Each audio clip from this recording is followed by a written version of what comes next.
7th century BC से 5th century BC यानी 700 BC से लेकर 401 बीसी तक के पीरियड को एंशियंट इंडिया के हिस्ट्री में एक मेजर टर्निंग पॉइंट के रूप में माना जाता है, जहां इंडस वैली सिविलाइजेशन यानी सिंधु घाटी सभ्यता के पतन के बाद भारत के पहले बड़े शहरों का उदय हुआ। 6th सेंचुरी बीसी से लेकर 4th सेंचुरी बीसी तक नॉर्दर्न एंशियंट इंडिया में ऐसे टोटल 16 किंगडम्स हुए। इनका नाम था कंबोज, गांधार, कुरु, पांचाल, कोशल, मल, वृजी, मगध, अंग, काशी, वत्स, सुरसेन, मत्स्य, चेदी, अवंती और अश्मक। इन सभी 16 किंगडम्स में सबसे शक्तिशाली मगध था, जो उस वक्त वहीं था जहां आज वर्तमान में बिहार राज्य है। कुछ इतिहासकार यह मानते हैं कि मगध साम्राज्य की स्थापना किंग बृहद्रथ ने की थी, जिसमें बृहद्रथ का पुत्र जरासंध एक प्रतापी सम्राट था। बृहद्रथ वंश ने अपनी राजधानी बृहद्रथपुर, वसुमती या ग्रीवरिज या राजगृह, जो अभी राजगीर के नाम से जानी जाती है, बनाई। दूसरे इतिहासकार कहते हैं कि 600 बीसी में ओल्ड बृहद्रथ एम्पायर को बिंबिसार ने समाप्त कर मगध किंगडम की स्थापना की। बिंबिसार को मगध साम्राज्य का वास्तविक संस्थापक भी माना जाता है। उसने भी ग्रीवरज यानी राजगीर को अपनी राजधानी बनाए रखा। यह मगध के उत्कर्ष का समय था और इसकी शक्ति बराबर बढ़ती जा रही थी। बिंबिसार के पुत्र का नाम था अजातशत्रु। उसने अपने पिता से जबरदस्ती मगध साम्राज्य छीन लिया और उसे कैद कर लिया। बिंबिसार और अजातशत्रु महावीर और गौतम बुद्ध दोनों के समकालीन थे। जैन धर्म के 24वें तीर्थंकर वर्धमान महावीर का जन्म 599 बीसी में वैशाली के रॉयल क्षत्रिय जैन फैमिली में कुंडल ग्राम में हुआ, जो भारत के बिहार राज्य के वर्तमान में वैशाली जिले में स्थित है।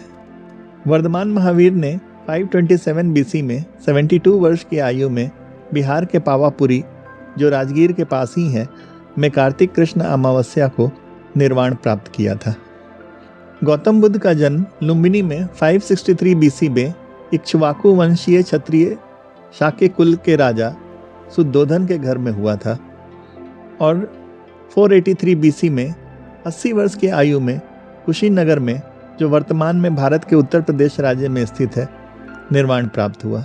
गौतम बुद्ध वर्धमान महावीर से उम्र में 36 ईयर्स छोटे थे। अजातशत्रु के शासनकाल में मगध उत्तर भारत का शक्तिशाली राज्य बन गया था। अजातशत्रु को राजधानी को राजगीर से पाटलिपुत्र, जो आज बिहार की राजधानी पटना है, स्थानांतरित करने का श्रेय भी दिया जाता है।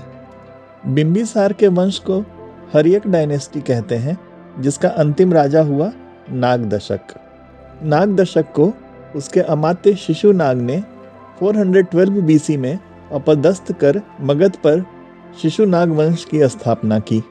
शिशुनाग वंश का अंतिम राजा नंदीवर्धन था। उसे हराकर नंद वंश की स्थापना हुई। नंद वंश का संस्थापक महापद्म नंद था। नंद वंश का अंतिम शासक धनानंद था। यह अलेक्जेंडर के समकालीन था। धनानंद को चंद्रगुप्त मौर्य ने युद्ध में पराजित किया और मगध पर एक नए वंश मौर्य वंश की 322 बीसी में स्थापना की। फिर मौर्य वंश ने वर्षों तक शासन किया, जिसमें चंद्रगुप्त मौर्य, बिंदुसार, अशोक, कुणाल, दशरथ, संप्रति, शालीसुक, देववर्मन, शतधन्वन, बृहद्रथ राजा हुए। फिर आए शुंग राजवंश।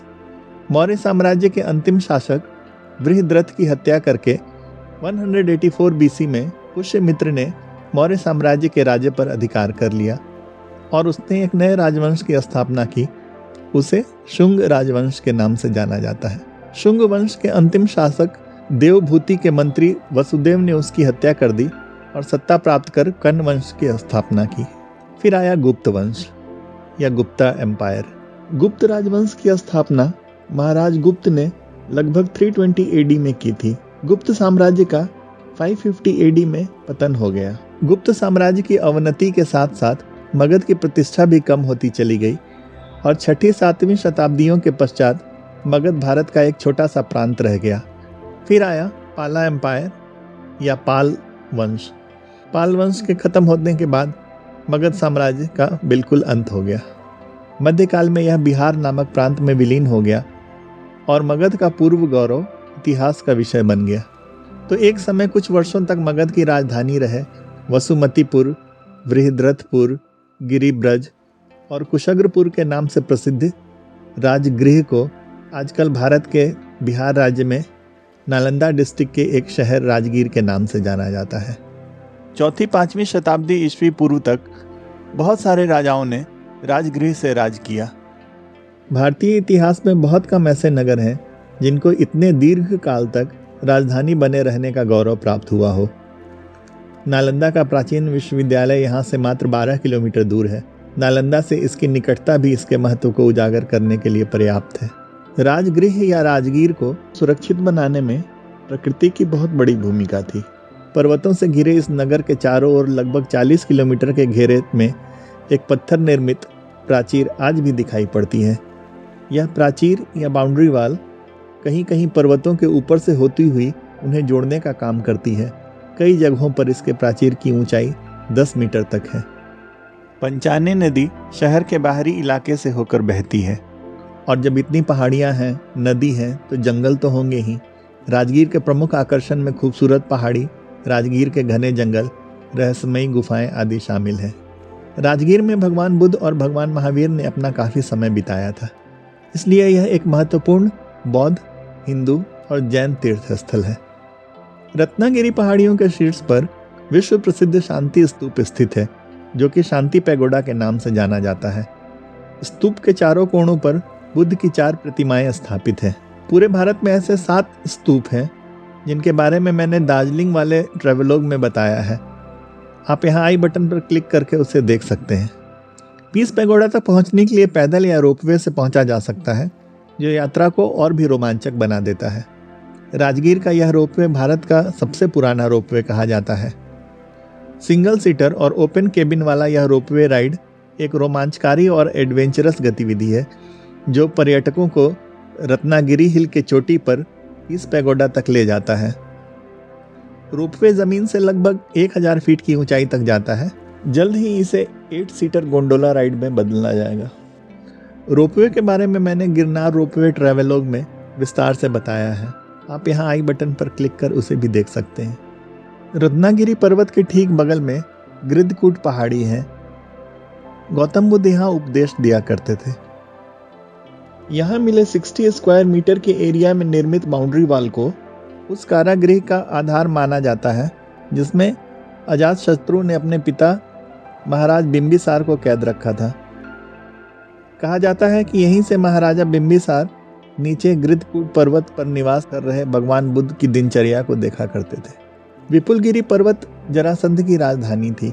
जैन धर्म के 24वें तीर्थंकर भगवान महावीर ने ज्ञान प्राप्ति के बाद पहला उपदेश विपुलगिरी पर्वत पर ही दिया था। उन्होंने समस्त विश्व को जियो और जीने दो का दिव्य संदेश इसी पर्वत से दिया था। पहाड़ों की कंदराओं के बीच बने 26 जैन मंदिरों को आप दूर से देख सकते हैं, पर वहां पहुंचने का मार्ग अत्यंत दुर्गम है। लेकिन अगर कोई प्रशिक्षित गाइड साथ में हो तो यह एक यादगार और बहुत रोमांचक यात्रा साबित हो सकती है।